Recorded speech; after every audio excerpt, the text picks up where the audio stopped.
So now to add our formatter, we're going to go to Structure, Formatters, and Add. Now, if you don't see this in your menu, you may need to refresh the page one more time in order to refresh the menu.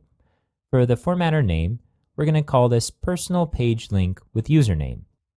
We're going to leave description as blank. For the format, we're going to select HTML plus tokens. You have more flexibility and options using PHP, but since we're site builders and we're assuming that we don't know code, we're going to use HTML and tokens. I'm going to scroll down, and for field types, we're going to select our link. So this tells us where we can select this formatter for. In our case, we want to be able to select this formatter for any link field. So we'll select link.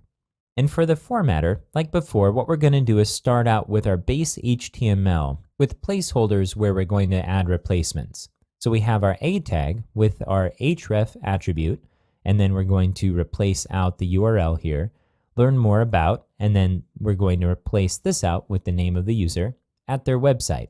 Okay, so now let's scroll down to tokens, and you see we have users as an option. We'll expand that by clicking on the arrow.